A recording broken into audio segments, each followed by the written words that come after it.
Hey, everybody. Welcome to the Story Studio podcast. Today, we're going to be talking about the new Netflix show, Living with Yourself, as an interesting sort of study and story. I think this will be kind of fun. Hopefully, everybody actually watched it. I finished Dave, it. did you Yes, watch I it? did. I watched it, you fuckers. Did you have to like? Did asking. you have You to say like? everybody, like, you just say Dave. I hope you watch it, Dave. Well, I guess I knew that Sean was already watching it. So if I didn't know he was already watching it, I would ask the same question. I actually started watching this before we got the assignment. Yeah, so did I. Well, So that did makes I. it easy for both Yeah. of you fuckers. Yeah, so I was real pleased. I was like, oh, awesome! Like that thing I'm already watching. Some minute episodes, and there's 8 of them. How And hard my is your ne- life, Dave? My natural rhythm, like I didn't even accelerate. We watched the last one last night. That would have happened regardless. It was pretty great. Yeah, that's funny. So wait, do you want to get right into it? Well, no, I something think we cool. need to do some cool stuff We got to waste because 10, Dave's 15 minutes. got something cool blue balls. He's been something cooling all over the Slack. All right, so touch yourself, Dave. What is it? This week's something cool is Mr. Robot, the most recent episode. Wait, didn't you do Mr. Robot last time?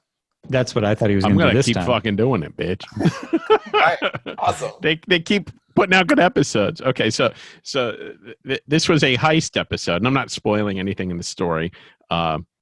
But Oh two, yeah, this was awesome. I didn't see it, but you already told me. but two things about it. One is the filming of this show. I think Breaking Bad, Better Call Saul, and this show all have the best like camera angles and unique sort of thing. There's like a scene where they're running down a tunnel, and it's shot like the camera's going down the tunnel, but it's like a triangular tunnel, and it's bright orange, and it's just so fucking perfect. My God. If you're a filmmaker, you should definitely watch this show and pick up some tips. But the thing about the show is the show begins with the two main characters, Elliot and Darlene, and he gets in a car with her, and she's like, she says to him, "It's okay, we don't have to talk." And then there's this whole big heist thing going on. Then there's like a B story going on, and then at the very very end of the episode, the heist has a great. It's just fucking phenomenal. Best heist I've seen on TV that wasn't a movie.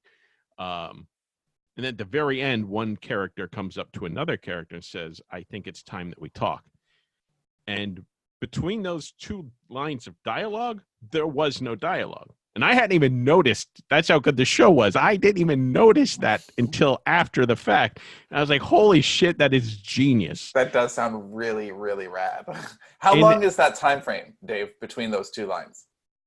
Well, assuming it's like 40 something minutes. Wait, you're 50 minutes? talking a whole episode was silent? Yeah, the whole episode.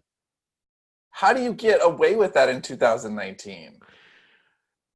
I think another show recently did, like BoJack Horseman, I think did an episode like that. Yeah, but that's BoJack Horseman, Okay. and that's 20 minutes and it's animated. Okay, So, well, there were scenes of dialogue where somebody's texting somebody, the B story, but it was seamless. I didn't know it wasn't like, oh, they're and you're not they're even trying to noticing figure it out. this? No, I didn't notice. So that's I how. gotta see this. But I was so into the story, and the heist was so tense, and there's like a chase. No one's scene. talking in the heist. No one's saying like, "Duck, get down." Stop it. Nothing. No, because they have to infiltrate like a bank, and they do it in such a way like they're just. Okay, so there's no behind the scenes. dialogue in Wall-E for 15 minutes, and it feels like a long ass time. Yeah, I you mean, never definitely noticed. notice it in Wally. Yeah, so you didn't And the- notice it for 40 minutes. No, but the music was fucking perfect. The music for this episode was just awesome. I got to see how they pull this off because You can't watch it out of order. What? How much have you watched of Mr. Robot? the first 2 seasons. Oh, you suck. You got to Me watch too. season 3. Well, your season 3 is where you are, right? No, season 4, the new current season. Oh yeah, I It's didn't on watch USA. season 3. Yeah.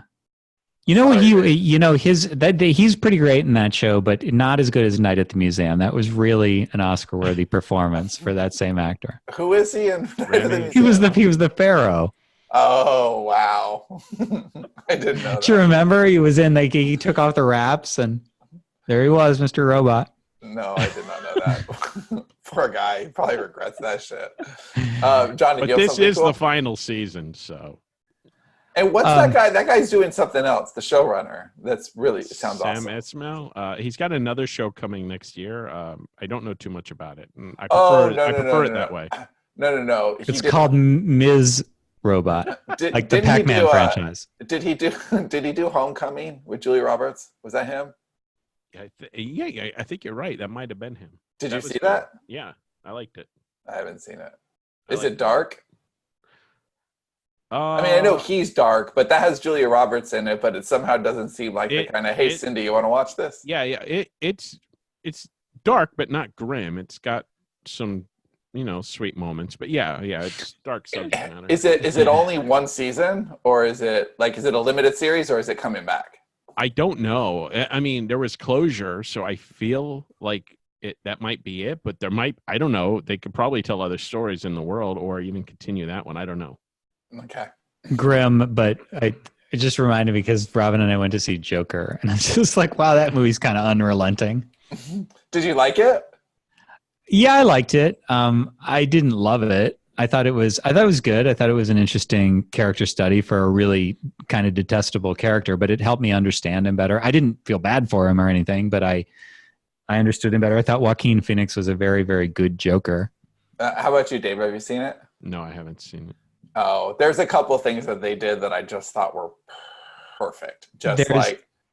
Yeah, I mean, some of the things that bothered me, and I know these are trivial and they're probably not even correct to begin with, was I wanted it to be the continuity to be correct with The Dark Knight, and it isn't. So, no, you can't have that. I know, and that isn't the reason that it didn't get 5 stars, but that did bug me. I was just like, come on, he's that different. He's 25 years older than yeah, but you're not a comic guy, right? Like there's a million Joker stories, so it's like an alt universe Joker. Yeah. No, it's not. I mean, this was most like The Killing Joke, which is my favorite Joker origin story by far. That Alan Moore comic from late 80s. This was most like that, and there were a couple of this like the Dark Knight had no continuity with the Joker, with Jack Nicholson Joker or any other Joker. Well, but I wouldn't expect that. But it's, I mean, that movie was 15 years ago, or 10 years ago. 15. Well, because that was a reboot. That was the Nolan franchise rebooted those Tim Burton ones. Right, and now the DCU rebooted. But is that a reboot? The DCU, it felt like a side story. No, the DCU was a reboot, and then that failed because they just couldn't do it the way Marvel's doing it. So they're kind of just doing like one-off movies. Yeah, so I'm just going to go back to not giving a shit about superheroes. Well, anyway, I thought Joker did a couple of things really, really, really. Yeah, well. I mean, I'm not shitting on it at all. I liked it. I wasn't blown away by it. Yeah, making his laugh like a nervous tick like that. Yeah, I thought that was really interesting. That was just perfect. They did a couple things that were just, if you're going to make a Joker movie, you kind of nailed it on that and that and that. Well, and especially when you have a grim guy being a clown and it's not the John Wayne Gacy story, like that is kind of hard. But they did, like, he does some really epic shit being a fucking clown wearing clown noses. Yeah, I don't know that they could have taken that premise and done a much better job with it. They really did make it. I mean, it's Taxi Driver, the king of comedy by way of Joker. Like, I don't know that they could have nailed that. Right. Well, and a worthy successor to I just realized there's no recording. It's like battery died. Yay. Yay. But a worthy successor to Heath Ledger's, Joker. I think that Joaquin Phoenix did that a lot better than anybody else could have done. Yeah, I agree. That wasn't my something cool, but it can be, because I have a lot of cool stuff, but nothing that I really want to discuss on the podcast, so it's fine. Well, speaking of Joaquin Phoenix, this is a show that we have to do. We all have to watch You Are Never Really Here and discuss that. I'll watch it. I know you've been wanting me to watch it. It's on Amazon Prime, so you don't have to buy it or anything. You hear that, Neve? Yeah, I will really watch that. Is it something? Do you think Haley would like it? Yeah, it's dark though. It's dark as fuck. Yeah, she likes darker than I do at this point. Have you guys? She went and saw Midsummer. I wouldn't see it. Okay, I'm going to watch that soon, so don't spoil it. Yeah, well, I can't spoil it. I chose not to go see it. Well, I don't know if she told you what happened. She did. We watched Hereditary together. I wasn't, whatever. So do you have one, Sean? Because we're nowhere near the topic yet. Oh, something cool? No, you guys will just make fun of me. I did have one, but you guys will just make fun of me. It's not worth it. Well, how is that any different than us having worst show ever to make fun of Dave? This is the show where we make fun of you. Oh, I guess it's not. Well, in that case, I'm just really digging Lizzo lately. Are either Lizzo? Oh, yeah. Jesus. I don't even know what Lizzo is. So Lizzo sounds like I knew Dave would have. No, I mean, I literally don't know what it is at all. Oh, it's a musician. I don't know this word. Oh, okay. Yeah, Lizzo, and she sounds like Amy Winehouse and Outkast had a baby. Is totally what it sounds like, and it's one of those sounds where I don't know. The first time I heard it was like 4 or 5 months ago. Cindy and I were on date night, and she likes to play new things that she heard from me, and it was the Truth Hurts song, and like from the opening bars. And then she's like, I just got a DNA test. And you're like, from that moment, I'm like, I've never heard this before. And it just sounds like a sound that's going to be around for a while. And so, I don't know. I'm just enjoying her songwriting and her musicianship and her swagger. Is it going to be around for a while in the same way that Eminem's yes, song exactly. is going to be the biggest song in the world? Yes, that's exactly right. Right. I don't know. It feels like a new sound, and I think that I don't know. I just dig her shit. Anyway. All right, Dave. Do you want to make fun of him before we move on? No, just not for me. But whatever. All right. Well, let's move on to Living with Yourself. So, what do you guys think? Sorry, there will be spoilers. I mean, we're talking about a show, and we're going to spoil it. So I think nothing but spoilers. Nothing but spoilers. We should talk about what the show is first. Right. Well, okay. Well, guess what it is? Spoiled.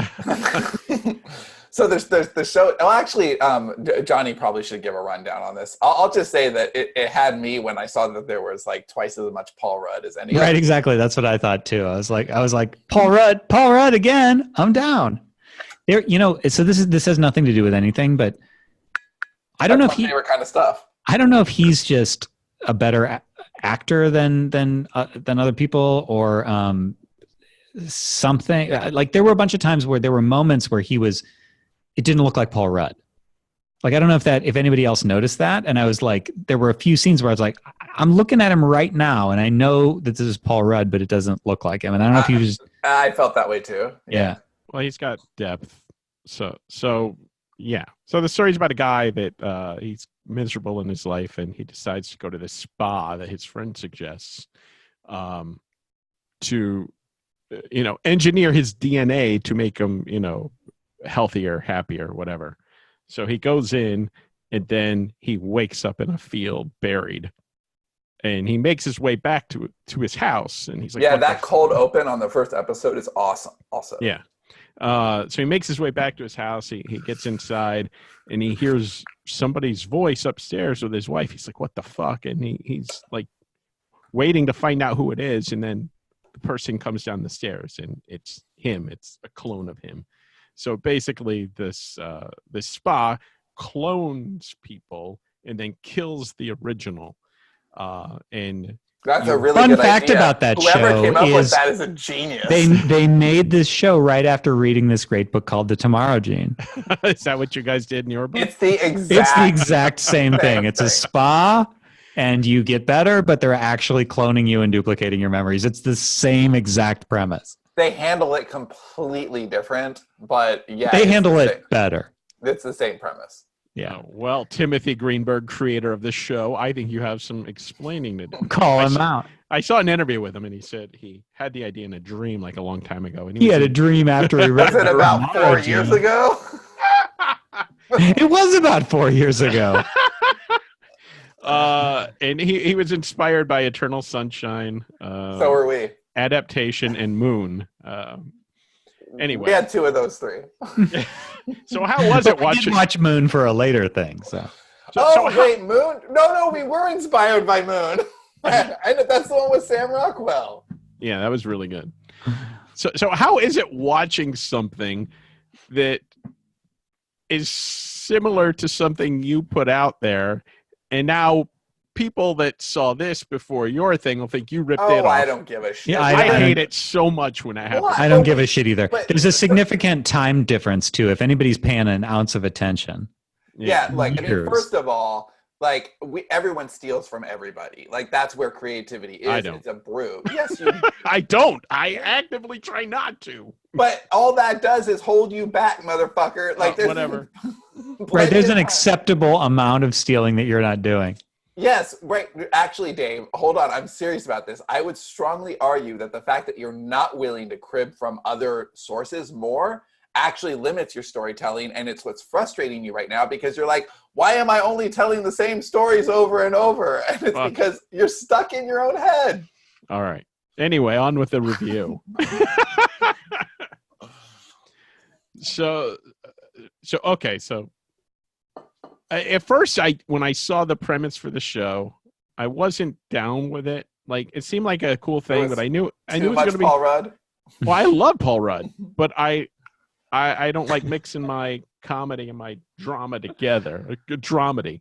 That is one of your shortcomings. Yeah, there's some people that do it well, but most of it's too off for me. It just doesn't work for whatever reason. This, however, I was pleased to see worked very well.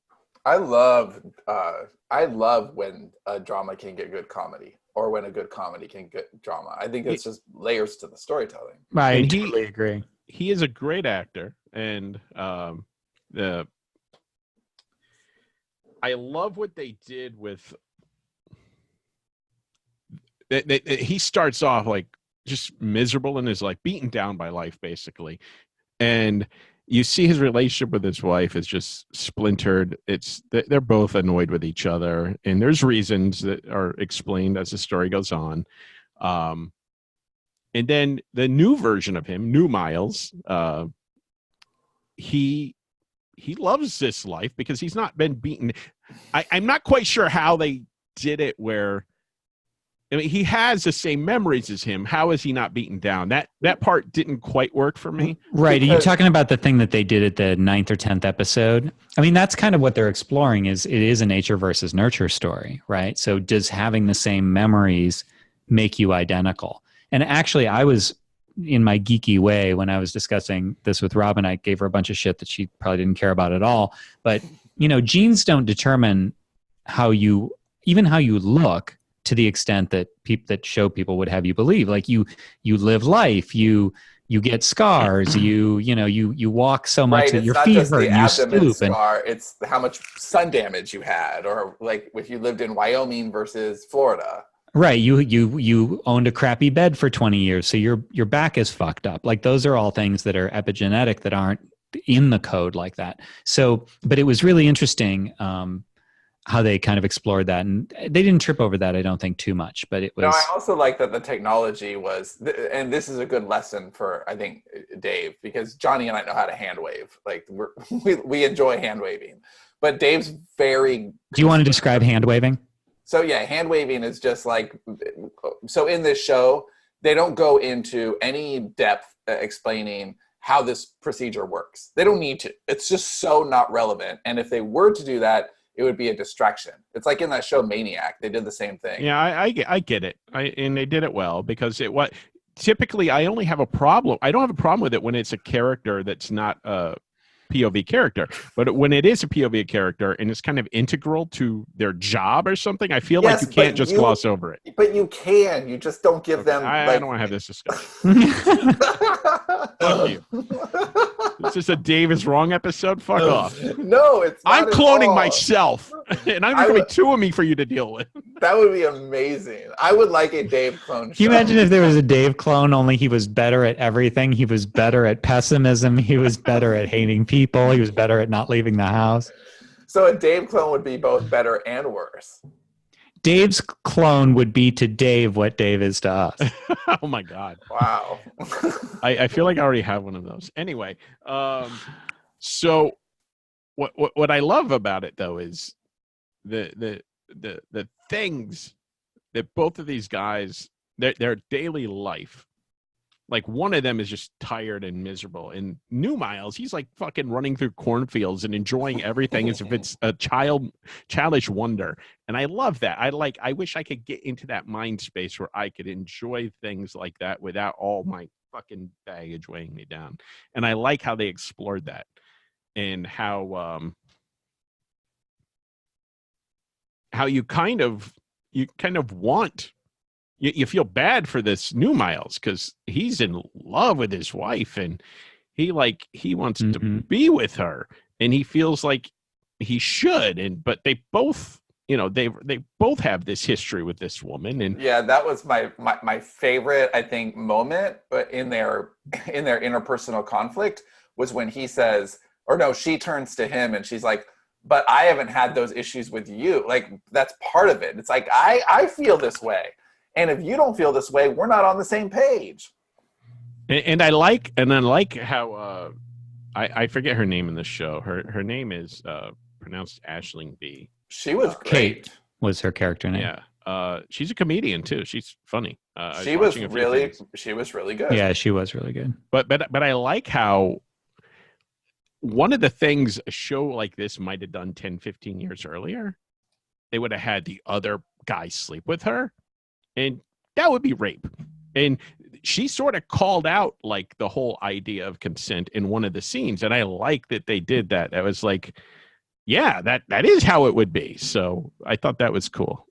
It was everything felt very spot on, except one thing. Well, two things bothered me.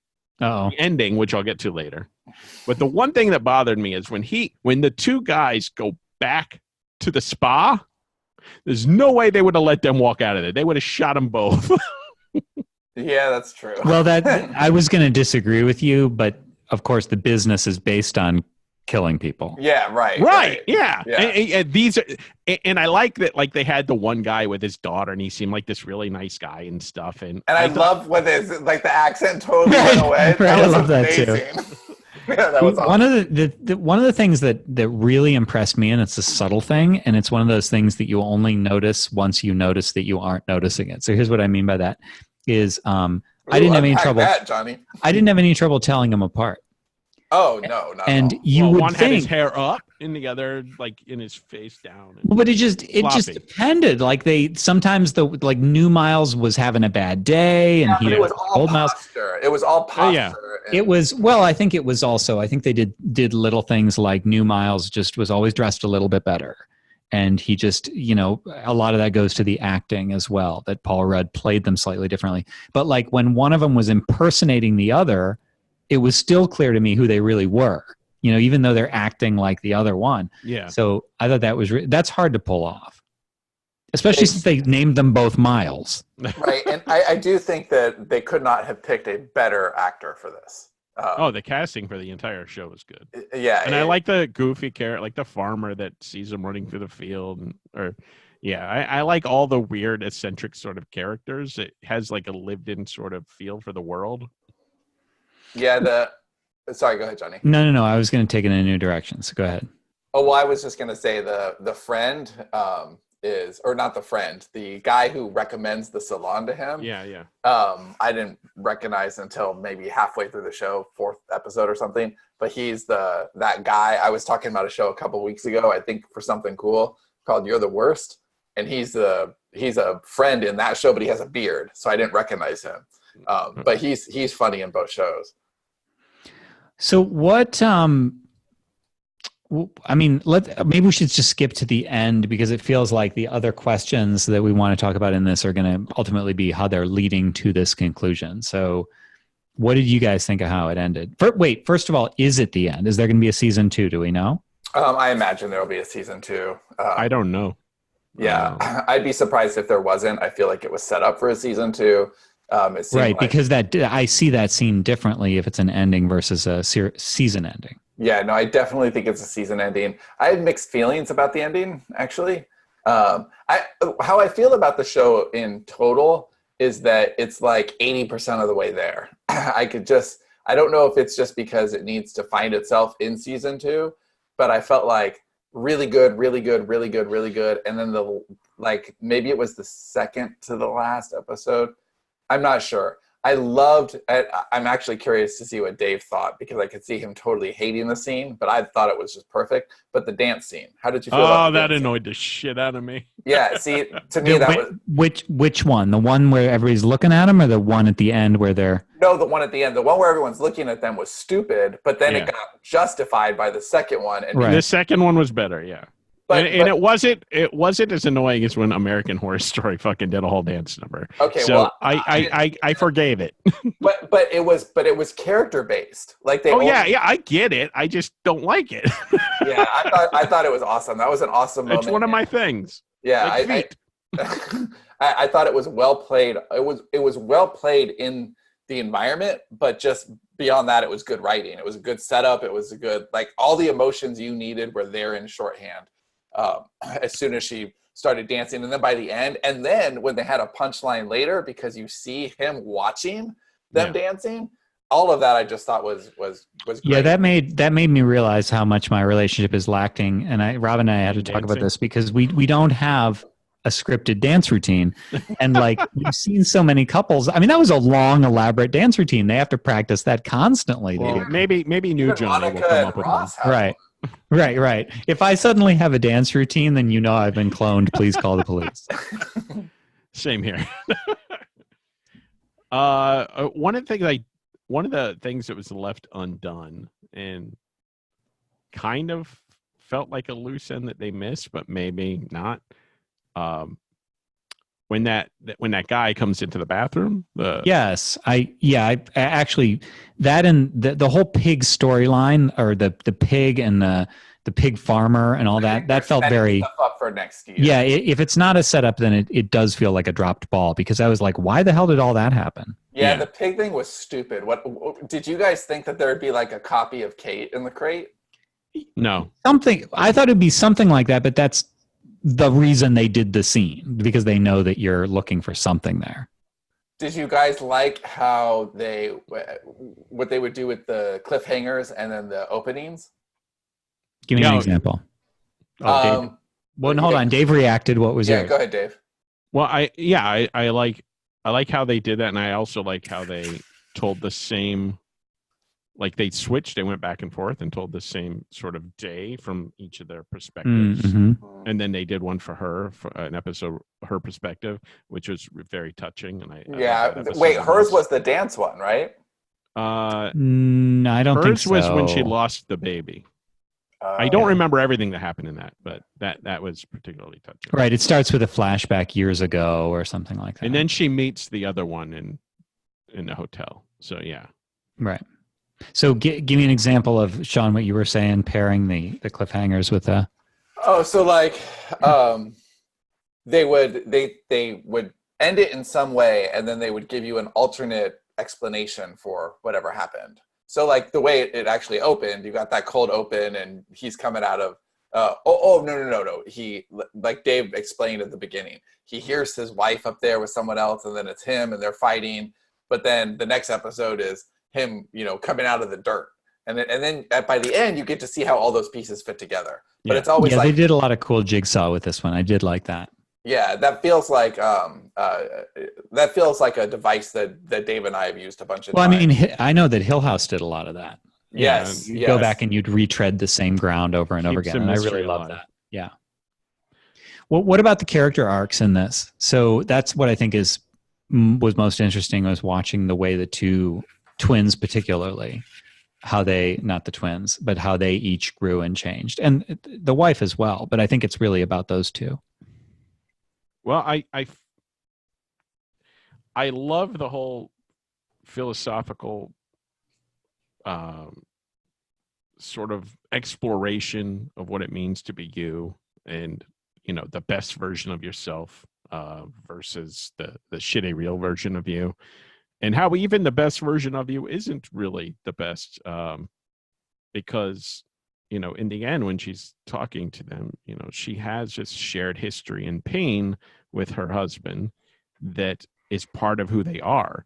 The idealized version of him isn't really him, and it isn't really their history. And I like all of that. I like all the exploration of how tragedy kind of makes us. Oh yeah, Yeah. your scars make you who you are is something that Sean and I tread all the time. Constantly, that without the conflict, there is no benefit. So yeah, I love that theme. But the ending to me felt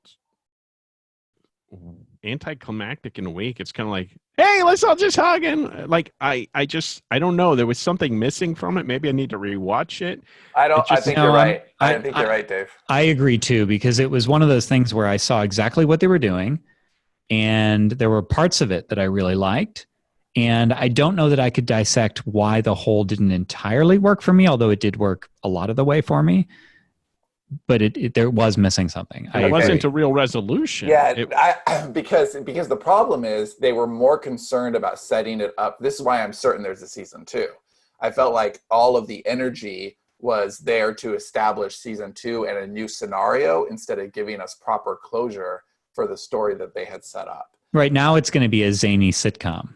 Because now it's going to be 3 men and a baby or something. Right. Like and I'm sure there will be danger back, and I'm sure they've got things going on, but I really would have preferred.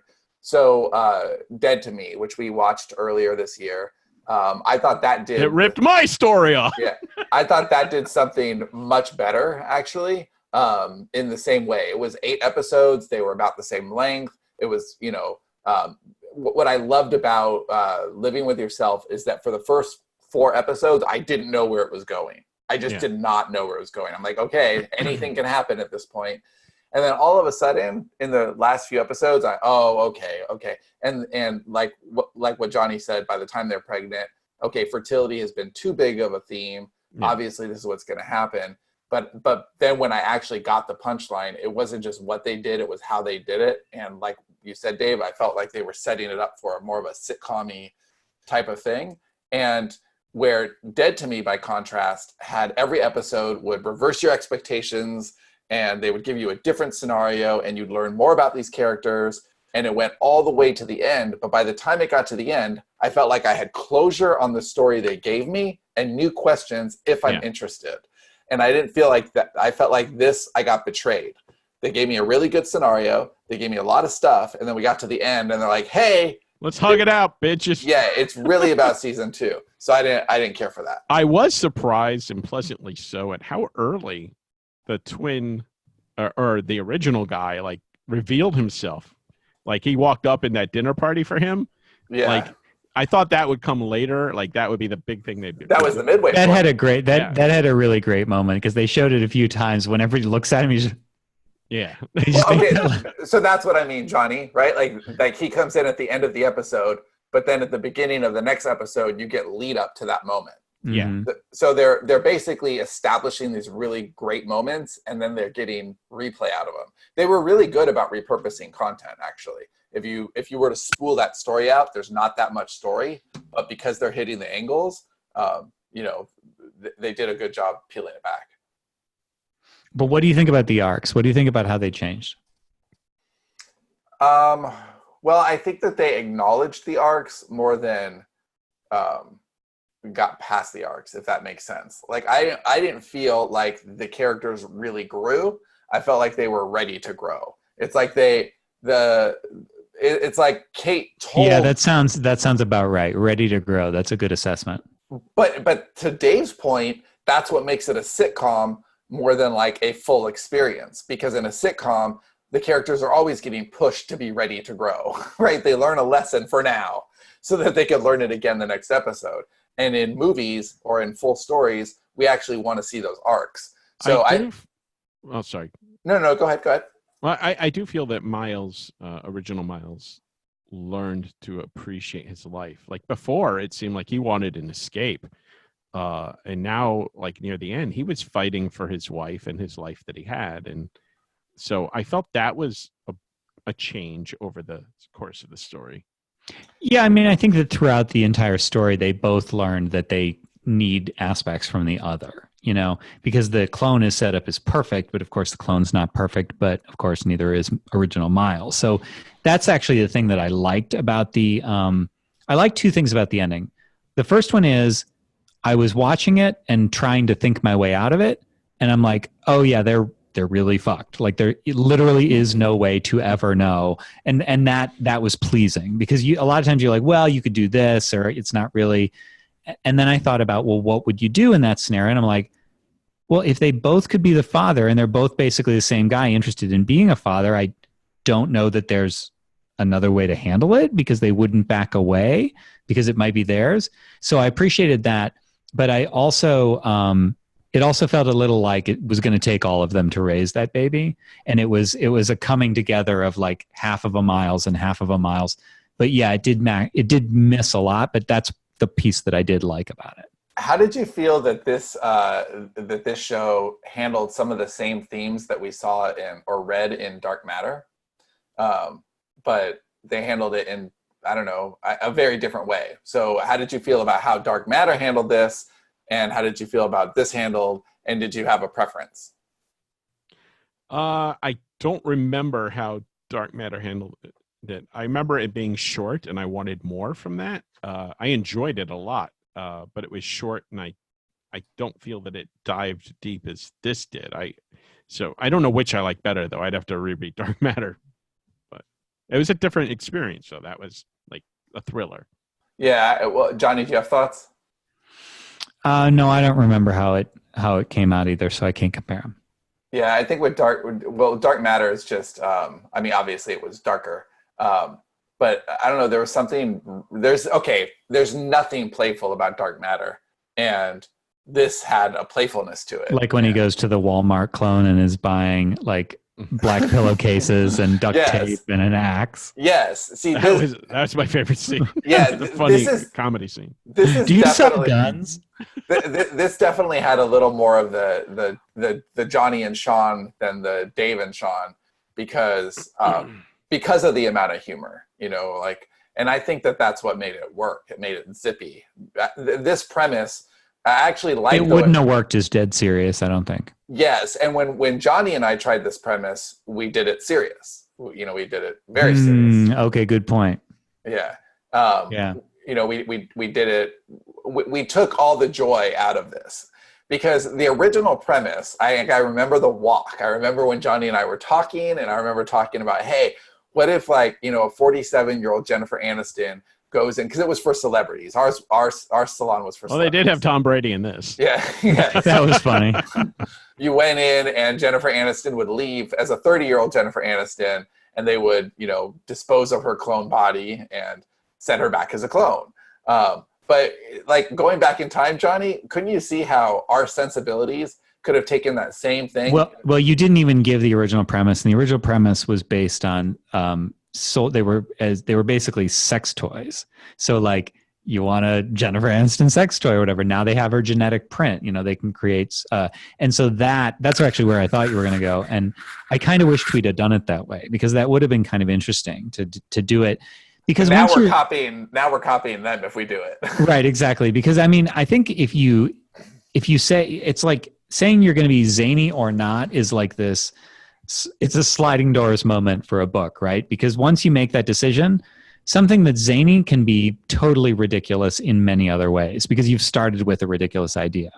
Whereas if you're going to play it straight, everything's got to be serious. Now, in your story, did you explore the idea of consent? And these people are basically slaves to whomever buys them? Well, they were slaves. That was what it was. Kind of the point of the story. Yeah, right. You can't really make that zany and goofy. It is a serious topic. No, you can. I think you can. Yeah, we actually have some really zany things in there. It's the ratio. And, this was they call it the zany ratio for those of you who aren't writers. This particular project was it was supposed to be engineered to be a thriller, a hit, so like our mantra was always be running. Someone always needed to be running, and we made it convoluted and complicated. And you can't have people always running when you're stopping to explain some really complicated shit. Yes, right. And we didn't find the right line. We had a really good concept, I think, and it's one of our books where I don't think we explored the concept as well as we would if we tried it again today. I think that's okay because we can try it again today. Right. So, I like the blend of tones in Yes. Living with Yourself. Yeah, I did like and I think about it. There are shows where it blends, like End of the Fucking World. Have you seen season 2 for that yet? I couldn't get through season 1. I heard it was good though. Somebody I know watched it. I told Haley it was good because I've heard it was good, but she's just like offended that there is a season 2 of that show. Wow. Wait, you said you told her it was good because you heard it was good? You haven't seen it? I've seen the first season. I haven't seen the second season, but I read something on it just a couple days ago that like surprisingly, this is a really good follow-up considering it's a graphic novel. It has no follow-up, and it kind of had a perfect ending. She's being contrarian, hipster artist. No, she is. This should not exist. Yes, no, she totally That's how is. I was as a teenager. I'm like, but you haven't seen it. How can you say that? Like, I don't, like, you can have an informed opinion if you watch it and you think it shouldn't exist. We could talk about that. What do you all feel about, this is off topic, the Watchmen series existing, given that Alan Moore was fucked by DC? No, he was a superhero thing. So I'm gonna go get a drink. No, this is interesting, Dave. Do you know the history of it? Yes, and I think that I mean, I think that Warner Brothers owns the IP and they could do whatever they want with it. And having said that, I haven't seen the new Watchmen show, but I hear it's fucking great. I've heard it's great, and from what I'm reading, I really like the decisions that they're making, and it seems like they're making like longer term. Johnny, you might actually like this show because it's like The Incredibles if it was dark and real. So in The Incredibles, there are like rules against being superheroes, and it's the consequences. So The Watchmen is a world where most of them don't even have power. It's only really Dr. Manhattan. Yeah, but they're like, well, if your name is Dr. Manhattan, you have to. If they're operating outside the law, they're basically criminals. It's interesting. It's more political. It's not really like they're bitten by radioactive spiders and shit happens. It's not like that at all. So that sounds good. So Alan Moore was fucked by DC. They basically said he agreed to do it if they, after the print run, they reverted the rights back to him, because he's like seriously like artist over commerce. 100% of the time. Very has a lot of integrity. And he actually wrote the Joker story that we referenced at the beginning. Yeah. The Killing Joke. So he DC basically like, okay, like sort of a handshake agreement. Maybe there's a contract, I don't know. But then they just kept reprinting it. So technically they kept it forever. And he was so pissed he refused to work with them. Then he started another comic line, and then DC ended up buying that comic line. And like just so many ways this guy's been fucked. And he wants nothing to do with the movies, the merchandising, any of this shit. He wants nothing to do with it. So anyway, Damon Lindelof of Lost is show running this new Watchmen. And like somebody asked him in an interview, like, how does he feel about the fact that Alan Moore would fucking hate what he's doing? Oh, I haven't heard this part. So he's basically like, he was torn because on one hand, he loves Alan Moore, but at the same time he said, and I'm going to butcher it. I wish I'd written the quote down, but basically like, I think Alan Moore would respect the rebel spirit of fuck it, I'm going to do it anyway. Yeah, I don't know if he would. Well, yes, but Alan Moore is also a super curmudgeon. Like, from what I understand, he's pretty difficult to work with, and it might have been one of those things where no one would have any Watchmen because, like, he's holding up contracts and he's like responsible for millions of dollars worth of bottlenecks, right? Yeah, but on the other hand, like, it's just something wrong about like. Something you created and you were really fucked by the people and they're still fucking you. Like, and I don't know. It just feels so horrible. And so you're not going to watch The Watchmen? I'm torn. Like, I want to. At the moment, I don't have HBO, so it's easy. All right, you have HBO right now, and the whole season. I'm probably going to fucking be a hypocrite. Of course you will. Of course you will. Don't act like you won't. Well, I really like what Damon Lindelof has done with. You can separate art from the personal. I mean, I still think that Kevin Spacey did some really great movies. You know, like I don't think you can let that affect art. I don't know about that. I can't watch them anymore. What did you think of the Zack Snyder version? I saw it in the theater. I didn't love it. I don't know, but I wasn't very familiar with the comics, so it's a pretty accurate adaptation, but it's just kind of empty. It's beautiful. Like Zack Snyder makes beautiful movies. Beautiful empty movies. Yeah, they're just empty. You Yeah. know, I mean, Johnny and I reference Sucker Punch all the time. It's like, oh yeah, it's like beautiful, like Sucker Punch, but shitty, right? Like Sucker Punch. All right, so there's this thing that tells us to stop. Yeah, so this is the one where we sign off. I was trying to very quickly find my show notes to see, but so we'll just nothing to mention then because I can't find the show notes. So I don't think there was for this week. All right. Well, thank you for listening to the Story Studio podcast, and we'll see you guys next time. Bye-bye. Adios.